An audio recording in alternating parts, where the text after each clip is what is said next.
by Dhruv Gupta.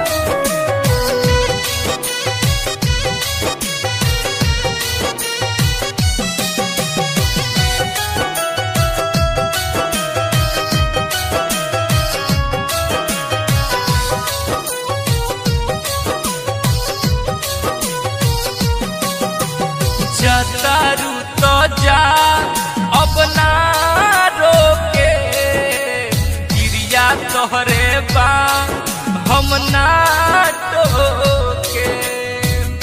ए जान सुनो जतारू तो जा अब ना रोके गिरिया तोहरे बा हम ना टोके।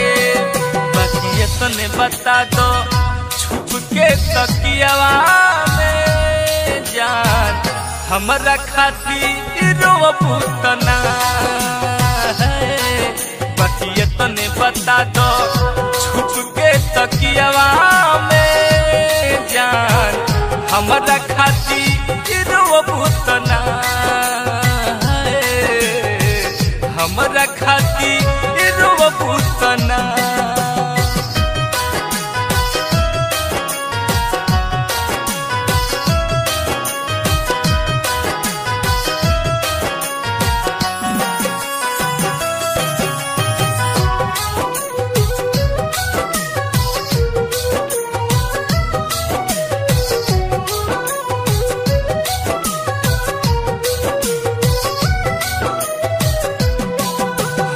मजबूरी बा तोहरो मजबूरी बा किस्मत में अपना तो लिखल ही दूरी बा।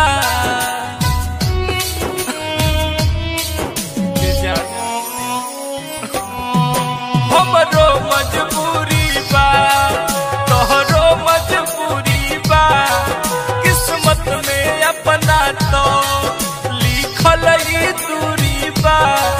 किस्मत में अपना तो लिखल ही दूरी बा।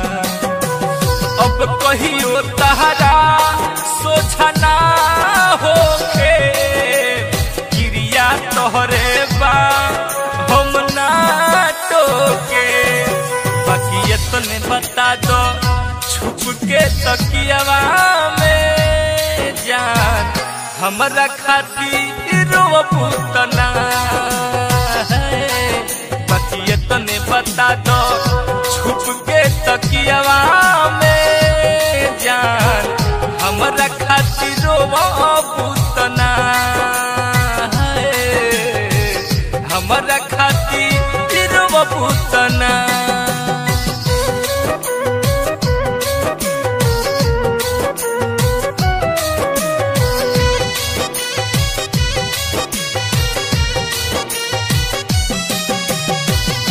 Mixing recording by Lakshmi Recording Studio, Dhaka.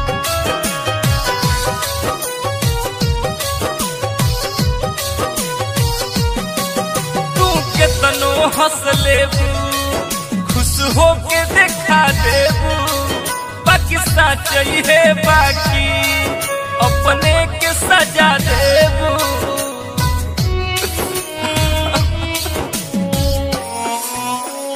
हाँ तू कितनो हंस लेबू खुश हो के देखा देबू बाकी सच है बाकी अपने के सजा देबू। बाकी सच है बाकी अपने के सजा देबू। पिंकू सैले सकेले दुखवा ना भोगे गिरिया तोहरे बा हम ना टोके।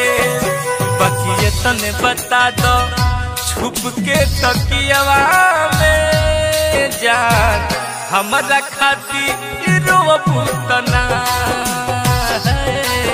बाकी तने बता दो छुप के तकियावा में जान हमरा खातिर रोबू तना है। हमरा खातिर रोबू तना।